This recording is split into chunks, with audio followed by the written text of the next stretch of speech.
تو اس کا ایک مقام ہے. لیکن سر اس ایشو کے حوالے سے بھی مذہبی اسکالرز نے جو بات کی ہے وہ پوائنٹ بھی آپ سے شیئر کریں گے. پی جے میر صاحب سے پہلے یہ سوال پوچھیں سر کہ خاتون پر تشدد کرنے والے مرد کو 2 دن کے لیے گھر سے باہر نکال دیا جائے گا. دیکھیں یہ جو لا لائے ہیں، ایک تو ان کی اس میں انہوں نے کلیئرٹی کوئی نہیں دی ہے.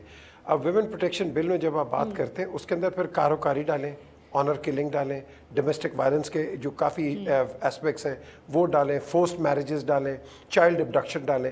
آپ ان پہ تو بات نہیں کر رہے. ہم یہ کہہ رہے ہیں کہ جی وہ ٹیگ لگ گئے. ٹیگ تو آپ کسی کو کر سکتے ہو. ایک آرڈنری اسمارٹ فون لے لیں، وہ اپنی خاوند کو دے دے یا کس کو دے دے، آپ وہیں ٹیگ ہو جاتے ہو. تو ایسی کوئی بڑی بات نہیں ہے. تو یہ اس کا ایک بل بنانا کہ جی ٹیگ کرنا ہے، یہ کرنا ہے، آئی think this is rather stupid. ایک تو یہ جو بل بنایا ہے جس پہ آپ نے بالکل صحیح کہا کہ بڑا شور مچ گیا. شور اس لیے مچا ہے کہ یہ جہلوں نے بل بنایا ہے، کوئی عقل مندوں نے نہیں بنایا. ابھی ضیاء صاحب نے بات کی نا اسلامک اسکالر، یہ اسلامک اسکالر کی بات نہیں ہے، یہ اسلامک کالرز ہیں.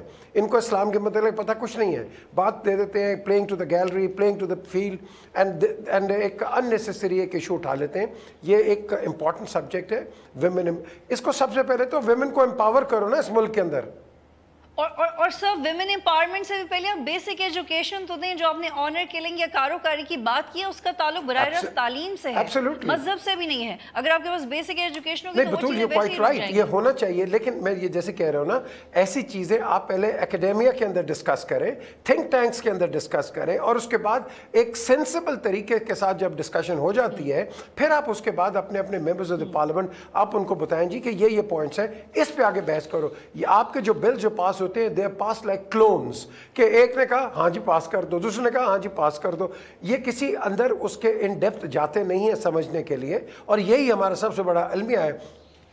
تو پی جے میر صاحب ہم تحفظ کی اصطلاح کو غلط، اس کی تشریح غلط کر رہے ہیں، اسے ٹرانسلیٹ غلط کر رہے ہیں، کیونکہ اس میں ہیلپ لائن بن رہی ہے، بیوی کال کرے گی شوہر کے خلاف اور پھر ایک پورا سسٹم بنے گا. پھر اس سسٹم کی تحقیقات آنے والے سال میں اسمبلی میں بھی پیش کی جائیں گی. تو میری آبزرویشن یہ کہ آپ تو الٹا میاں بیوی کا تعلق مزید خراب کر رہے ہیں بجائے کہ اس کو کمپوز رکھنے کے. تحفظ اپنی جگہ، لیکن میرا خیال ہے کہ اس سے بہتر طریقہ دیکھیں یہ جو ہے یہ باہر کے ملک میں ضیاء صاحب بھی وہیں رہے لنڈن میں کافی عرصہ، وہاں جب ڈومیسٹک وائلنس ہوتی ہے ایسی تو وہاں اس میں پولیس انوالو ہوتی ہے، اور پولیس کے بعد پولیس سے جب انوالو ہوتی ہے اس کے بعد پولیس کیا کرتی ہے، آپ کو کاؤنسلرز کے پاس بھیجتے ہیں. وہاں لوگ آپ ٹراما کاؤنسلرز ہوتے ہیں، ڈومیسٹک کاؤنسلرز ہوتے ہیں، ہر قسم کے کاؤنسلرز ہوتے ہیں depending on the nature of the violence. تو یہ جب ایکسٹریم وائلنس ہوتی ہے آپ اس کو ایک سسٹمیٹک طریقے سے لے جاتے ہیں. یہاں تو یہ نہیں ہے کہ ایک عورت نے ایک خاوند نے کر دیا ہے تو عورت اٹھا کے یہ کر دے، یا ایک خاوند نے کر دیا ہے تو عورت اٹھا کے یہ کر دے. نو،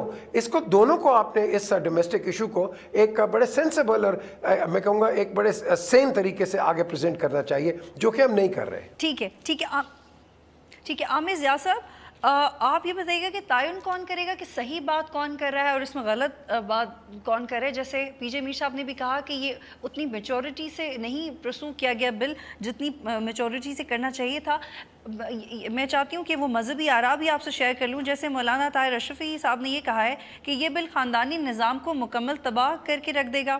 اور پھر ایک اور مذہبی اسکالر محمد راغب حسین نعیمی صاحب نے کہا ہے کہ اسلامی ماڈل معاشرے کے حسن کی بنیاد پر مرد عورت کے حقوق و فرائض کی بہترین تقسیم ہے، یعنی کہ انہوں نے اس کے خلاف بات نہیں کی. اور آن دی ادر ہینڈ مولانا فضل الرحمان کا ریاکشن میں آپ سے شیئر کر چکی ہوں. تو ہم تو زیادہ کنفیوز نظر آتے ہیں مرد اور عورت کے حقوق میں، یا پھر وہ جینڈر کانفلکٹ آ جاتا ہے بار بار. بالکل آپ کا مطلب ہے بڑا ہی مطلب ہے ایک وہ ایسا موضوع ہے یہ کہ جس کے اوپر میرے خیال میں جس طرح کا ہنگامہ ہے وہ ہونا ہی نہیں چاہیے. ولین طور پہ تو پنجاب اسمبلی کے بل کی ایک بہت بڑی علامتی حیثیت ہے، لیکن اصل اگر ہمیں یہ دیکھنا ہے کہ چیزوں کو امپروو کرنا ہے اور عورتوں کو امپاور کرنا ہے تو اس کے لیے آپ کو معاشرے کی اقدار کو تبدیل کرنا ہوگا. وہ ظاہر ہے کہ تعلیم کے ساتھ آتی ہیں، ہمارے اپنے رویوں کے ساتھ آتی ہیں، اور اصل مسئلہ یہ کہ اگر عورتیں معاشی طور پر طاقتور ہوں گی جس طرح مغرب میں ہے تو ان کا جو ابیوز ہے، ان کا جو استحصال ہے وہ نہیں ہوگا. آپ یہ دیکھیں کلاس کے اعتبار سے اگر آپ دیکھیں کہ ہم دیکھتے ہیں جو مڈل کلاسز ہیں، اپر مڈل کلاس ہے، تو وہاں پر عورتوں پہ اس لیے زیادہ ابیوز نہیں ہوتا کہ وہاں کی عورت جو ہے تعلیم یافتہ بھی ہوتی ہے اور امپاور بھی ہوتی ہے. زیادہ تر شکایتیں میں قبائلی معاشرے میں ملتی ہے جہاں پر، یا جاگیردارانہ سماج میں ملتی ہے جہاں پر عورتوں کو بہت ہی اس نچلی مقام پر رکھا جاتا ہے اور دیکھا جاتا ہے. تو ایک تو یہ بات ہے کہ جو ہمارے ملک کے معاشی رشتے ہیں اس کی وجہ سے عورتوں کا استحصال ہوتا ہے، جو وقت کے ساتھ ساتھ ان کی تعلیم کے ساتھ ساتھ تبدیل ہوں گے. دوسری بات یہ آتی ہے کہ جو رد عمل ہمارا علماء حضرات کا ہے یہ زیادہ تشویش کن بات ہے, کیونکہ اسلام کو واحد مذہب ہے جو ہم نے تھوڑا بہت پڑھا کہ اس کے اندر مطلب ہے کہ ہر مظلوم کا, مظلوم تو کہنی نہیں چاہیے, عورت تو بالکل برابر کی وہ ہوتی ہے, جس طرح مرد ہے اسی طرح عورتوں کا مقام ہے. تو اس میں کسی بھی طرح سے مطلب ہے آپ اسلامی تاریخ کی مثالیں دیکھ لیں, حضرت کی سوانح زندگی کو دیکھ لیں, تو اس میں آپ کو ملے گا کہ عورتوں کو ہمیشہ برابری کا سلوک کیا گیا, ان کے ساتھ حسن اخلاق سے پیش آیا. اور تو یہ ہمیں معاشرے میں روایتیں ملتی ہیں. مولوی حضرات کے یہ ہے کہ جی خاندانی انتظام درم برم ہو جائے گا, تو یہ تو میرے خیال میں زیادہ تر ان کی ٹرائبل ویلیوز ریفلیکٹ کرتی ہیں, ان کا جاہلانہ پن ریفلیکٹ کرتا ہے. اس بات سے اسلامی کی تعلیمات یہ نہیں کہتی کہ عورتوں پہ تشدد کیا جائے یا کسی طرح سے زیادتی. ٹھیک ہے عامر رضا صاحب, مجھے یہاں پہ ایک بریک لینی ہے اور جب بریک کے بعد واپس آئیں گے تو ڈسکس کریں گے کہ حکومت کو اس وقت ان کے حقوق کا خیال کیسے آ گیا. ایک بریک پھر اس پہ آئیں گے. پروگرام میں خوش آمدید ناظرین. ضیاء الدین صاحب یہ بتائیے گا کہ یہ گورنمنٹ کی پرائرٹی تھی یا in the middle of somewhere it came up? ہاں, یہ پرائرٹی تو ہونی بھی چاہیے, کیونکہ again going back to the جو سچویشن اس وقت عورتوں کی ہے اس ملک میں, یہ جیسے کہ کاروکاری کا مسئلہ ہے, چھوٹی عمر میں شادیاں کروانے کا مسئلہ ہے, یہ سارے مسئلے عورتوں کے ہیں. تو اس کو دیکھتے ہوئے تو یہ تو پرائرٹی پہ ہونی ہی چاہیے. اب آپ کا یہ سوال کہ اس وقت یہ پرائرٹی کیوں بن گئی, یہ میں نے ہو سکتا ہے کہ سیاسی طور پہ کوئی ڈائیورژن چاہیے ہو حکومت کو, یا سنسیئرلی وہ چاہتے ہوں کہ بھئی یہ اس قسم کی جو سچویشن ہے اس کو ریفارم کیا جائے. جہاں تک اس بل کا تعلق ہے, اس میں ایک کلیریفیکیشن کرنی میرے خیال سے ضروری ہے. جیسے کہ پی جے میر نے بتایا کہ یو کے میں بھی جب شکایت ہوتی ہے تو پولیس جو ہے نا وہ ان کو ریفر کرتی ہے میرج کونسلر کے پاس. تو اس بل میں بھی ہے کہ یہ جو ٹریکنگ کا مسئلہ ہے وہ پولیس نہیں لگا سکتی, یہ جب تک کوئی کورٹ نہ کہے. کورٹ میں کیس ہوگا, کیس میں یہ ساری چیزیں ظاہر ہے کہ فیملی کورٹ ہی ہوگی, یعنی یہ امیجیٹلی کسی لاہور ہائی کورٹ یا پنجاب سپریم کورٹ میں تو کیس نہیں جائے گا. وہ لوور کورٹ ہوگا, وہ جہاں پر ایک ہو سکتا ہے کہ ایک عورت جج بیٹھی ہو, تو وہ یہ سارے ایشوز کو سمجھ کر, دونوں کے بیانات سمجھ کر, ایویڈنسز کلیکٹ کرنے کے بعد اس فیصلے پہ پہنچے گی کہ ٹریکنگ لگانا چاہیے یا نہیں لگانا چاہیے. یہ کوئی امیجیٹلی نہیں لگے گا ٹریکنگ. تو کوئی کیس ایسا ہوگا, اتنا خوفناک کیس ہوگا جس میں مرد واقعی کوئی ایسی حرکتیں کر رہا ہو جس پہ ضروری محسوس ہو کہ بھئی اس کو ٹریکنگ کرنی چاہیے. تو یہ ایک کلیریفیکیشن ہونی چاہیے. سر ایک بات اور بھی, آپ نے ڈائیورژن کی بھی بات کی, تو فی الحال تو یہی نظر آ رہا ہے کہ نیب والا معاملہ ڈائیورٹ کیا جا سکتا ہے, یا اتنا بڑا ایشو نہیں بنا ہے کہ وہ والا معاملہ for the time being divert? میں نہیں سمجھتا کہ یہ نیب کی وجہ سے نیب سے ڈائیورٹ کروانے کی کوشش ہو رہی ہے. نیب تو ہے سامنے ہے, وہ تو that is a major issue, اس کو تو میں نہیں سمجھتا کہ اس قسم کے ایشوز سے ڈائیورٹ کرا. ٹھیک ہے پی جے میر صاحب, یہ بتائیں کہ ایک تو مذہبی اسکالرز کا رویہ اور ان کی اسٹیٹمنٹس ہوتی ہیں ہمارے سامنے, لیکن وہ مذہبی سیاسی جماعتیں جب ایسے ایشوز کو بظاہر بغیر کسی تحقیق کے, بغیر کسی ریسرچ کے یا بغیر کسی کنسلٹیشن کے اگر کوئی اسٹیٹمنٹ دیتے ہیں تو اس کا امپیکٹ برا ہو سکتا ہے. یہ بحث الگ ہے کہ اس بل میں کہاں کہاں مسئلہ ہے, لیکن اس کے ریاکشن میں کہاں کہاں مسئلہ ہے مذہبی سیاسی جماعتوں. دیکھیں مذہبی سیاسی جماعتیں یہاں انسٹیڈ آف بینگ مذہبی سیاسی جماعتیں, یہ پولیٹیکل سیاسی جماعتیں انڈر کور آف مذہب. ان کا ایک رول ہے کہ اگر آپ نے مذہبی جماعت ہیں آپ, تو پھر آپ اس پہ کام کریں, اسلام کی پروپیگیشن کی بات کریں, آپ لوگوں کو, مدرسوں کو, اسکولوں کو آپ ان کو ٹھیک کریں, آپ وہاں ایک تعلیم لے کے آئیں کہ جو کہ بڑی لیک کرتی ہے اس ملک کے اندر. یہی وجہ ہے کہ لوگوں کے پرسیپشنز غلط بن جاتے ہیں پاکستان کے متعلق ان پرٹیکولر, اور اسلامک آپ کہہ لو کہ کنٹریز کے متعلق ان جنرل. ہم اپنی بات کریں گے پاکستان کے اندر, ہمارے جو اسکالرز ہیں یہ اسکالرز نہیں ہیں unfortunately, most of them they are callers. اب آپ دیکھ لیں ایسی اسٹیٹمنٹس آ رہی ہیں کہ which are absolutely I think which can't wait at all. اب یہ کیا ہوگا کہ اس میں ایک unnecessary ایک ڈیبیٹ چڑھ جائے گی. آپ نے ضیاء صاحب سے سمجھا یہ گورنمنٹ سیریس ہے, نہیں یہ سیریس ہے, اس کو ہونا پڑے گا اس معاملے کے اوپر, کیونکہ آپ کے اوپر انٹرنیشنل پریشر بہت ہے. ملالہ یوسف زئی سے لے کے آج آپ دیکھیں they are at your home and they are forcing you to do these things. ٹھیک ہے عامر جا صاحب، ویسے تو یہ سوال مجھے مولانا فضل الرحمان سے کرنا چاہیے، لیکن اس وقت چونکہ وہ نہیں ہے اور آپ لوگ میرے ساتھ ہیں تو definitely I'll throw my question to you. عامر جا صاحب، یہ جو مولانا فضل الرحمان نے کہا کہ بیوی کو مرد کی جگہ دی جا رہی ہے اور مرد کو بیوی کی جگہ دی جا رہی ہے، اس طرح سے کہا جا رہا ہے، تو کیا مولانا فضل الرحمان کے صوبے میں مردوں کے ساتھ بچوں کے ساتھ جتنی ہراسمنٹ ہوتی ہے، جس وقت ان کی اپنی جماعت، چاہے اپنی جماعت کی صورت میں یا MMA کی صورت میں اس صوبے میں رہی ہے حکمران، تو انہوں نے مردوں کے حقوق کے لیے خود کتنا کام کر لیا جو آج وہ یہ کہہ رہے ہیں کہ مردوں کے حقوق کو ڈیمیج کر رہے ہیں ہم ایسے بل دے کے؟ دیکھیں، ایک تو خیر آپ نے جو سوال مولانا فضل الرحمان کا نام لے کے میری طرف ڈائریکٹ کیا تو اس پہ وہ ناراض ہو سکتے ہیں. اچھا، دوسری بات یہ کہ میں انسانی حقوق کی بات کرتے ہیں، اس میں ہمیں مرد اور عورت میں تفریق نہیں کرنی چاہیے. جس طرح مرد کے حقوق ہیں اسی طرح عورتوں کے حقوق ہیں، اور یہ چاہے نہ ہمارا مذہب کہتا ہے کہ ایسے اس میں تفریق ہونی چاہیے، نہ ہی آج کی دنیا کا قانون کہتا ہے، نہ ہی یہ ہمارا ذہن قبول کرنے کے لیے تیار ہے. تو یہ جو بات ہوتی ہے نا کہ جی عورتوں کے حقوق صرف ہونے چاہیے اور مردوں کے ساتھ زیادتی ہو رہی ہے، لیکن ایک اور بات مولانا کو سمجھنی چاہیے کہ جب ہم انسانی حقوق کی بات کرتے ہیں اور ان کی مساوات کی بات کرتے ہیں تو ہمیں اس بات کو تسلیم کرنا چاہیے، کیونکہ یہاں پر معاشی رشتوں میں مرد زیادہ امپاور ہے، اس کے پاس اختیارات زیادہ ہیں، تو عورت کے ساتھ زیادتی ہوتی ہے، خصوصاً ان طبقوں کے اندر کہ جہاں پر آپ دیکھیں کہ عورت جو ہے وہ دوہرا بوجھ اٹھاتی ہے. محنت کشوں کی اگر ہم بات کریں، اپنی لوور کلاسز کی بات کریں کہ وہ خود محنت مزدوری بھی کرتی ہے اور گھر کا کام کاج بھی کرتی ہے، تو اس نے دوہرے جبر کا شکار ہے، کہ معاشرے میں ہے جو عام مردوں کے ساتھ اس کلاس کے اس جبر کا شکار ہے. اس کے ساتھ ساتھ اس کا دوسرا جبر جو ہے وہ یہ کہ اس کا جو گھر کے مرد ہیں وہ اس کے ساتھ بہت زیادہ کام کرتے ہیں. عامر صاحب بس ایک سوال اور پھر مجھے بریک لینی ہے. عامر صاحب، کسی بھی سیاسی جماعت کا کبھی بھی یہ پرائیورٹی نہیں رہی کہ وہ خواتین کے حقوق کے لیے باقاعدگی سے کام کرے. مینیفیسٹو میں شاید ایک جگہ ذکر ضرور کیا ہو، اور یا پھر کیمپیننگ میں لوگوں کے جذبات کو تھوڑا ضرور پرجوش کیا ہو، لیکن پریکٹیکلی کچھ بھی نہیں کیا.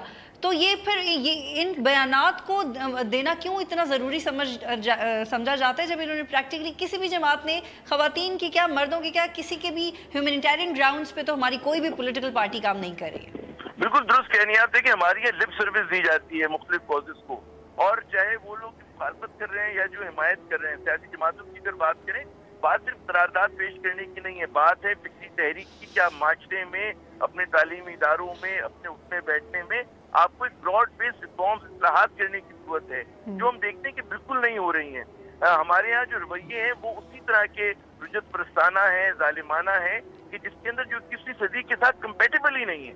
اگر آپ کو پاکستان کو جدید ریاست بنانا ہے، اس کو پراسپرس ملک بنانا ہے، تو اس کے لیے ظاہر ہے جب تعلیم عام ہوگی، اور ہم یہ نہیں کر سکتے کہ اپنی 50% آبادی کو بالکل پیچھے رکھ کر ہم لوگ ترقی کر سکیں. اگر پاکستان کو ترقی کرنی ہے تو عورتوں کو شانہ بہ شانہ چلنا ہے، اور جتنا وہ پیچھے ہو گئی ہیں اس کو ان کو آگے لانے میں فیسیلیٹیٹ کرنا ہے، ان کی مدد کرنی ہے. اور یہاں پہ ایک بریک لیتے ہیں، لیکن بریک سے پہلے یہ بات کہ اگر مردوں کو جتنی تعلیم دینے کی کوشش کرتے ہیں عورتوں کو بھی اتنی دیں، انفیکٹ انہیں برابری کی اگر تعلیم دیں، اور پھر جب ان کی آپس میں رشتے بنے، ان کی آپس میں شادیاں تو ہوں، تو میں خیال ہے کہ ان کو اپنا رشتہ نبھانے کے لیے کسی ہیلپ لائن کی ضرورت نہیں ہے، ان کو بیسک اقدار اور بیسک تعلیم دینے کی ضرورت ہے. ایک بریک لیں گے، پھر نیب پہ بھی بات کریں گے.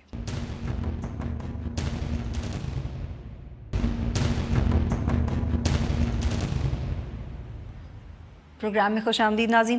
ضیاء الدین صاحب، یہ نیب کا کیا قصہ ہے؟ نیب آپ کے مطابق ٹھیک سے کام کر رہے ہیں؟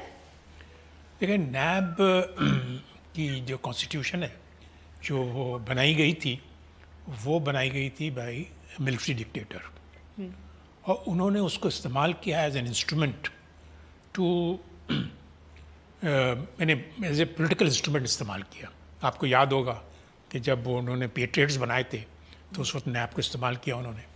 ایون بیفور دیٹ اس سے پہلے لگاری اس کی بیسکس تو لگاری صاحب نے شروع کی، اور پھر احتساب کمیشن، اور پھر اٹ کنورٹڈ ٹو نیب تھوڑا سی ماڈیفیکیشن کے ساتھ، لیکن بیسک اس کا پرپس ہمیشہ پولیٹیکل وکٹمائزیشن ہی رہا. ہمیشہ سے آپ کو یاد ہوگا جب نواز شریف صاحب کی پہلی حکومت تھی، انہوں نے جو احتساب کمیشن بنایا تھا وہ پیپلز پارٹی کو پروزیکیوٹ کرنے کے لیے، پھر وہ جو اگر وہ پیپلز پارٹی کی حکومت تھی تو انہوں نے استعمال کیا نواز شریف کو پروزیکیوٹ کرنے کے لیے. تو یہ ہمیشہ سے استعمال ہوتا رہا اپوننٹس کو پروزیکیوٹ کرنے کے لیے، انہیں ان لائن کرنے کے لیے.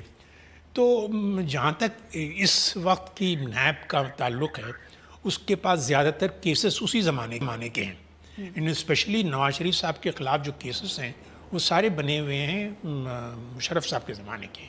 اب اس میں کتنی حقیقت ہے، کتنا افسانہ ہے، وہ اگر آپ اسی کو استعمال کریں گے تو ظاہر ہے کہ اس کا مثال کے طور پہ ہائی جیکنگ والا کیس، جو کیس تھا ہائی جیکنگ کا نواز شریف کے خلاف، تو کنکاکٹڈ تھا نا.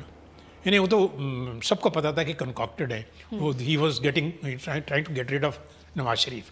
تو یہ جہاں تک میرا اپنا پرسنل خیال ہے، یہ نیب کو ریفارم کرنے کی ضرورت ہے.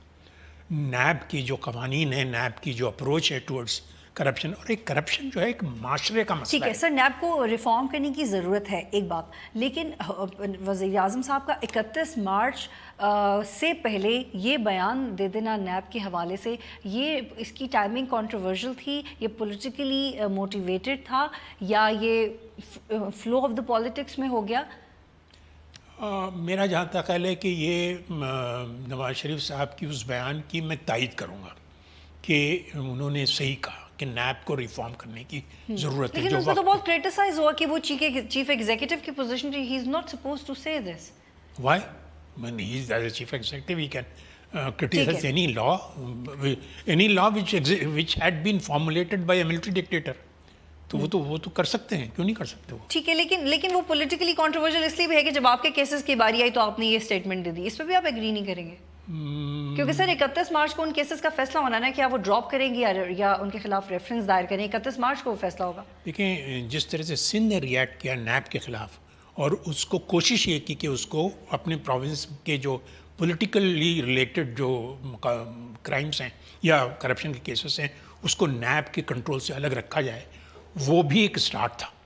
یعنی جب سندھ کی گورنمنٹ نے ریئیکٹ کیا تو وہ اس وقت لوگ کرٹیسائز کرتے تھے کہ بھئی یہ سندھ حکومت چونکہ ان کی مصیبت آ گئی ہے تو اس لیے وہ نیب کے خلاف ہو گئے ہیں. ٹھیک ہے، تو یہ یعنی that was a genuine reaction of a political government against NAB. اور یہ بھی پرائم منسٹر کی بھی جو ریئیکشن ہے against NAB was a genuine reaction. یہ میں نہیں سمجھتا کہ کوئی اس میں اپنے آپ کو بچانے کا مسئلہ ہے. ٹھیک ہے. اچھا پی جی میر صاحب، آپ بھی سمجھتے ہیں کہ اس میں کوئی اپنے آپ کو بچانے کا مسئلہ نہیں ہے؟ یہ جو اسٹیٹمنٹ آئی ہے، I am of the view کہ یہ اسٹیٹمنٹ جو جیسے زیاد صاحب کہہ رہے ہیں، I agree with him because he is the chief executive, وہ دے سکتے ہیں. لیکن یہ اس کو again instead of making it public, ایک پبلک جلسے کے اندر آپ اس کو بیٹھ کے you can call the NAB chairman اور آپ کے جو منسٹر ہیں کنسرن، وہ جا کے کہتے ہیں دیکھیں جی آپ یہ ضرور کریں، لیکن مہربانی سے آپ یہ نہ ہائی ہینڈیڈنس نہ دکھائیں، جو کہ پرائم منسٹر نے بالکل صحیح کہا، ہائی ہینڈیڈنس نہ دکھائیں، آپ ایک طریقے کے ساتھ اس طرح چلیں. یہ ایک بڑی اچھا ایک کاملی ایک میسج چلا جاتا. لیکن جب آپ اور میں اور ہم صاحب بیٹھ کے یہ بات کر رہے ہیں، اس لیے کر رہے ہیں because the prime minister of a country جو بھی وہ اسٹیٹمنٹ دیتے ہیں that is always played up. So اس پوائنٹ آف ویو سے I think this could have been handled better. لیکن سر ایک تجزیہ یہ ہوا کہ نیب کے معاملے میں وزیر اعظم اور قائم علی شاہ کا جو ریاکشن تھا وہ زیادہ مختلف تھا ایک دوسرے. جہاں نیب نے اور دوسری فورسز نے سندھ میں اپنا ایک ایکشن لیا ہے تو اس کا ریاکشن بھی آپ کے سامنے آ گیا. پھر اس کے بعد جب پرائم منسٹر نے یہاں ایک ایکشن لیا، انفیکٹ جس دن یہ اسٹیٹمنٹ آئی اس دن صبح 9 بجے آئی ڈیڈ اناؤنس آن مائی شو کہ آپ آنے والا ہے اور بچ کے رہیں. دوپہر کو وہ اسٹیٹمنٹ آ گئی پرائم منسٹر کی. یہ بڑی دیر سے یہ معاملہ چل رہا تھا اور یہ آئیں گے ابھی راؤنڈ اباؤٹ کوئی 37 سیکرٹریز ان کے اوپر یہ ایک ایکشن ہونے والا ہے. میں آپ کو ابھی بتا دیتا ہوں، کچھ سینئر منسٹرز ہیں ان کے اوپر یہ چیز ہونے والی ہے، یہ ہوگا. لیکن دا کوشچن ارائزز کہ جو پرائم منسٹر نے کہا ہے do it in a sensible and a logical manner, don't do it because آپ نے کرنا ہے اور اس کو ایموشنلی آپ اس کے چارج کرو. ٹھیک ہے، ٹھیک ہے. عامر جا صاحب، آپ کے نزدیک کیا تمام سیاسی جماعتیں جن کے کیسز اب تک نیب کے ساتھ ہیں وہ محدود کرنے پہ اکٹھی ہیں؟ دیکھیں پہلی بات تو میں یہ سوال کرنا چاہیے خود سے کہ کیا اس ملک کو نیب کی ضرورت ہے یا نہیں ہے؟ کیا اس ملک میں کرپشن ہوتی ہے یا نہیں ہوئے؟ کیا یہاں پر جو رولنگ ایلیٹ ہے، ہماری پولیٹیکل ایلیٹ ہے، وہ بدعنوانی میں ملوث ہوتی ہے یا نہیں ہے؟ اس کا جواب ہمیں بدقسمتی سے ملتا ہے کہ جی ضرورت ہے، نیب کی بھی ضرورت ہے، اور یہ لوگ جو بدعنوانی کرتے ہیں ان کی اکاؤنٹیبلٹی کی بھی ضرورت ہے. اب سوال یہ پیدا ہوتا ہے کہ جب کسی کی دم پر پاؤں پڑتا ہے تو وہ شور مچاتا ہے. سلیکٹو جسٹس کی بالکل بات ہے کہ لوگوں نے پولیٹیکل وکٹمائزیشن کے لیے استعمال کیا، لیکن اس کا مطلب یہ نہیں تھا کہ وہ لوگ بدعنوانی میں ملوث نہیں تھے. ہمیں جو شکایت ہونی چاہیے نیب سے وہ یہ ہونی چاہیے یا اس قسم کے اور اداروں سے کہ وہ کیسز کو کلوجر پہ نہیں لے کے جاتے. کلوجر کا مطلب یہ کہ ڈریگ آن کرتے ہیں کیسز 10 سال 12 سال 8 سال، لیکن جناب اس کو اس میں ان کی انویسٹیگیشن کا فلو لیکن سر ابھی نیب کی پرائیورٹی ہے کہ یا کلوز کریں یا ریفرنس دائر کریں، تو اب تھوڑی بہتری آئی ہے. میں یہ کہہ رہا ہوں کہ اب اگر چیزیں کیونکہ پریشر کی وجہ سے سمت پہ جا رہی ہے کہ جہاں پر ان کو اس کے خلاف کارروائی کرنی ہے، تو میرے خیال میں مطلب ہے یہ جو ہم دیکھتے ہیں کہ پاکستان پیپلز پارٹی ہو، PMLN ہو یا اور اس قسم کے سارے لوگ جو ہیں وہ اکٹھے ہو جاتے ہیں جب، تو اگر ان کو کسی چیز کا خوف نہیں ہے تو بھائی اپنے آپ کو یہ احتساب کے لیے پیش کریں. اچھا دوسری بات یہ مجھے ایک تضاد نظر آتا ہے وزیر اعظم کی گفتگو میں کہ FIA ہے، فرض کریں FIA جس قسم کی ہائی ہینڈڈ کارروائی کر رہی ہے کراچی میں کر رہی ہے اور ہم دیکھتے ہیں بزنس اس کے خلاف کر رہی ہے، اس کا ریٹ آف آپ دیکھیں کہ کتنا ہے کنوکشن، آپ کو 3-4% سے زیادہ نظر نہیں آئے گا. تو یہ سلیکٹو اسٹیٹمنٹ نہیں ہونا چاہیے. آپ پھر اگر نیب کی بات کریں تو آپ FIA کی بھی کریں. اگر آپ کہتے ہیں کہ جی معصوموں کو ہراساں نہ کیا جائے جب تک انکوائری ہوگی، تو یہ معیار سب کے لیے ہونا چاہیے. ہم دیکھتے ہیں کہ یہاں پر اپنے پولیٹیکل مفادات کے لیے تو یہ لوگ ایک جگہ ہو جاتے ہیں، لیکن اس ملک میں نیب کے کوئی بھی اگر ایفرٹ ہوگا کہ اس کے اختیارات کو کم کیا جائے، وہ میرے خیال میں ٹھیک ہے عامر صاحب، مجھے یہاں پہ ایک بریک لینی ناظرین، اور جب بریک کے بعد واپس آئیں گے تو پاکستان کی سب سے جمہوری جماعت PMLN کے بارے میں بات کریں گے. اور وہ اتنی جمہوری ہے کہ نہ وہاں پہ الیکشنز ہوتے ہیں پارٹی کے اندر، اور جب ہوتے ہیں تو وہی والی لیڈرشپ بار بار الیکٹ ہو جاتی ہے جو تب سے ہے جب سے پارٹی بنی ہے. ایک بریک لیتے ہیں پھر سے بات کریں گے.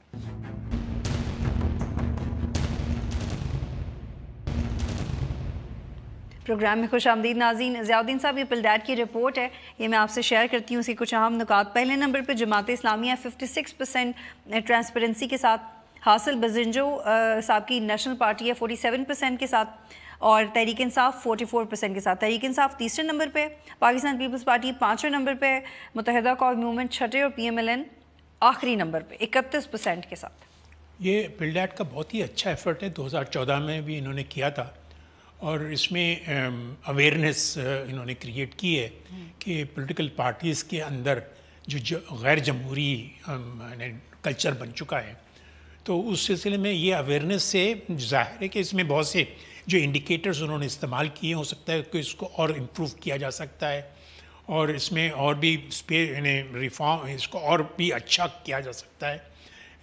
اس میں کنٹیکس بھی دیا جا سکتا ہے کہ بھئی اگر جماعت اسلامی اتنی زبردست قسم کی جمہوری پارٹی ہے تو اس کے ریزنز کیا ہیں. سر مجھے یاد ہے لاسٹ ٹائم جب ان کے انٹرا پارٹی الیکشنز ہوئے تھے PMLN کے ایٹ لیسٹ 3.5 years بیک، تو وہ کنونشن سینٹر میں ہوئے تھے اور ڈبے تو تھے پر بیلٹ پیپرز نہیں. نہیں میں وہی کہہ رہا ہوں کہ جماعت اسلامی اتنی ڈیموکریٹک پارٹی ہے تو اس کے ریزنز کیا ہیں. اگر PMLN یا PPP یا MQM اتنی پاپولر ہوتے ہوئے بھی اتنی ان ڈیموکریٹک پارٹیز ہیں تو اس کے ریزنز کیا ہیں، یہ بھی ہونا چاہیے، یہ بھی اس کو کنٹیکس میں لانا چاہیے. مثال کے طور پہ جو پرزیکیوشن پیپلز پارٹی کا ہوا تھا بھٹو صاحب کے پھانسی کے بعد سے، جس انداز سے بیگم بھٹو اور بے نظیر صاحبہ نے ان کو کنفرنٹ کیا تھا، ان کے اپوزیشن ٹو دیٹ آپ دیکھیں جتوئی صاحب یا پیرزادہ صاحب یا ممتاز بھٹو صاحب، ان کی کیا پوزیشن تھی اس وقت. تو پوری جتنی بھی جو پیپلز پارٹی کی جو رینک اینڈ فائل تھی، انہوں نے ایز اے سمبل دیکھا ان دونوں عورتوں کو کہ ان کو ان کے اطراف ریلی کر گئے. یعنی as a matter of fact it was not inherited. The Benazir یا Begum Bhutto did not inherit Mr Bhutto's یعنی ان کی جو پاپولیرٹی تھی، بلکہ انہوں نے خود ہی اپنی پاپولیرٹی بنائی. اس کے بعد جو زرداری صاحب نے جو حرکت کی وہ دوسری طرف. اب ٹھیک کہہ رہے ہیں، جیسے PMLN میں اگر نواز شریف کو نکال دیں تو پیچھے لیڈرشپ نہیں، اور PTI کا بھی یہی حال ہے. PMLN کی بھی بات بتاتا ہوں. PMLN کو دیکھیں آپ، مسلم لیگ کو سب سے پہلے توڑا کس نے؟ ایوب خان صاحب نے. انہوں نے کنونشن لیگ بنائی. اس کے بعد ضیاء الحق نے توڑا. ضیاء الحق کے زمانے میں جنیجو لیگ بنی. جنیجو صاحب پرائم منسٹر تھے، انہوں نے پارٹی کے اندر سے ایک مسلم لیگ بنا لی. تو اس میں سے ابھر کر آئے نواز شریف صاحب. نواز شریف صاحب کی پہلی حکومت اگر آپ کو یاد ہے تو he had a confrontation with the president of the day, اور ان کے ساتھ لڑائی ہوئی، and he became a hero at that time.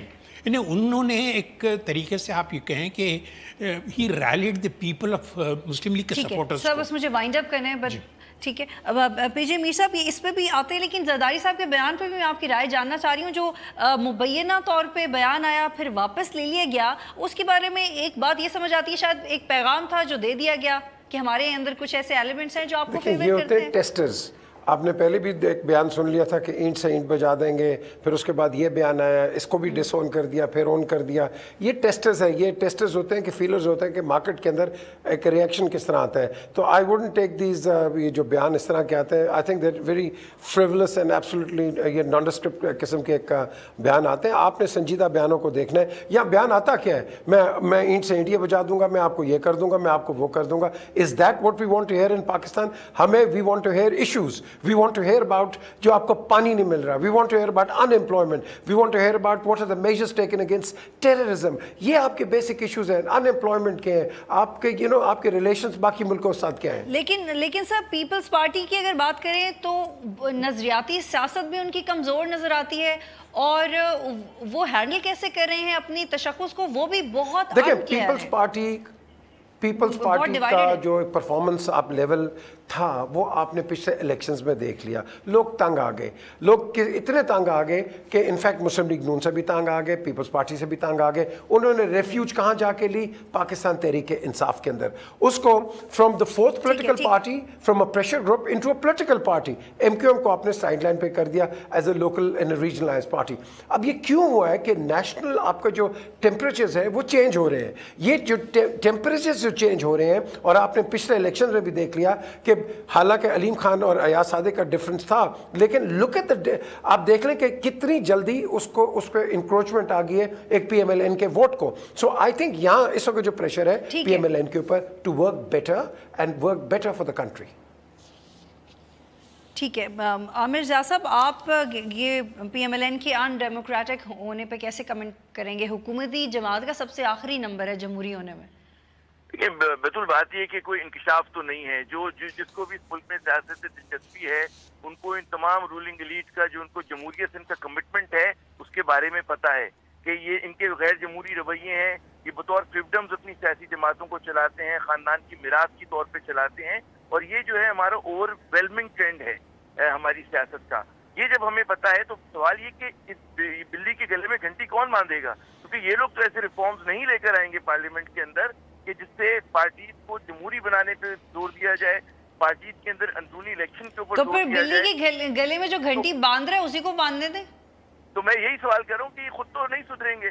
آپ نے دیکھیں کہ جب مشرف صاحب کے دور میں یہ کہا کہ جی تھرڈ ٹرم نہیں ہوگی تو انہی لوگوں نے آ کے اس کو ختم کیا. ٹھیک ہے, بہت شکریہ. چھوٹی سی شرط رکھی تھی کہ بی اے کی تعلیم ہونی چاہیے, انہوں نے اس تک کو اسکریپ کر دیا. تو یہ تو ان کو رویے ہیں. ٹھیک ہے سر, آئی ہیو ٹو وائنڈ اپ. بہت شکریہ تمام مہمانوں کا, ناظرین پروگرام کا شکریہ. اللہ حافظ.